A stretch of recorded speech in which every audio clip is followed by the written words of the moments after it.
Magandang pagkakataon po ito.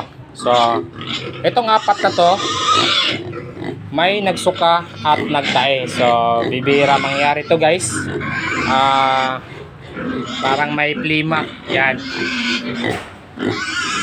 So, wala pa akong nagawang video nito. So, ngayon, magandang pagkakataon para ma-share ko po sa inyo kung paano po gagamutin at ano po ang dapat na gamot na ibigay. So, ngayon, meron akong yan, Sustalin LA. Ito yung i-inject ko dahil ito lagpas na ito 20 kilos, 2.5 ml. Pwede ang Alamycin, Bacterid.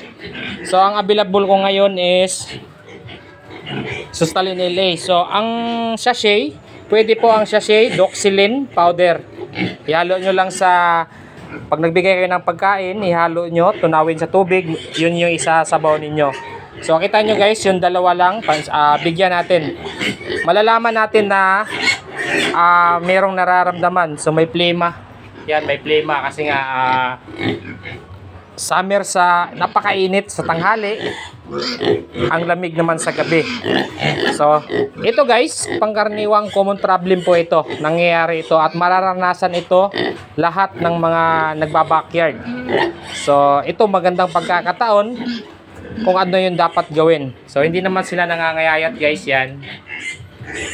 Medyo hindi lang natunawan dahil pangalawang dahilan, yan po ang matatakaw. So, pansin nyo guys, mas malaki sila dito.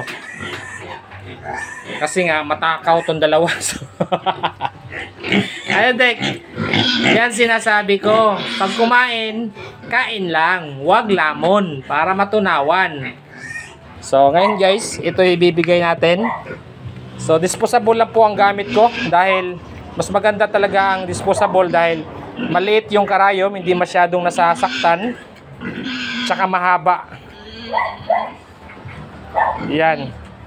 Hindi tulad nung binibili natin, malalaki, so nasasaktan kasi, nagkakapubya. So ito, pahirapan to mag-inject dahil malalaki na, tapos mag-isa lang ako. So, daanin natin sa santong paspastan itong pag-i-inject nito. So, don't worry guys. Yan, ebidensya. Nagsuka po yan. Yan, suka nila. May plema pa nga. Tapos, medyo nagtae yan kanina. Basa yung dumi nila. So, i-update ko kayo nito. Kung anong result ng aking ways sa paggamot. So, itong dalawa, wala namang problema to. Medyo mahina kasi ito kumain. Ayun kasi, ang lakas uminom ng tubig. Ang lakas din kumain. Ayan, sa pool. So, dito wala na tayong problema. So, update tayo doon sa asan na yon. Ito yung may luslos. Yan. So, wala na pong problema dito. At andoon, yung dalawa na naman doon.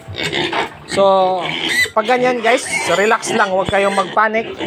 Dahil, natural lang po yan. Madali lang po agapan yan. Kontrolin sa pagkain, una, sa tubig. Tapos, magbigay tayo ng prevention kaagad. Pwedeng Alamycin, Sustalin, Bacterid. Yan, pwede po yan dahil antibacteria po. So, antibiotic. So, sa nagsasabi na nakakabansot ang antibiotic, hindi po yan totoo.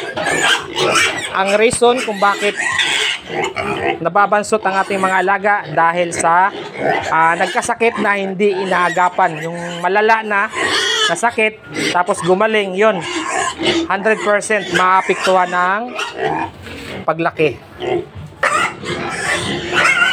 Hindi ko mapapakita yung pag-inject guys dahil wala tayong paglagyan ng camera. Walang magbibideo.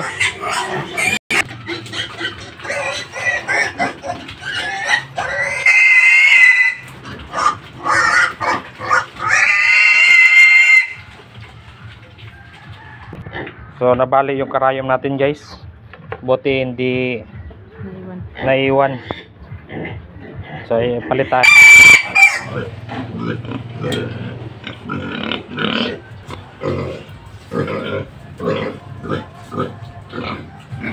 So, overfeeding guys. So, ito yung ibigay ninyo. Alamycin, Sustalin, or Bacterid. Sa sachet, Doxylin pwede po. Wala kasi akong Doxylin ngayon. So, ito lang yung stock meron tayo. So, okay na yun guys. I-update ko kayo nito. kung anong mangyayari. Maraming salamat. Happy farming.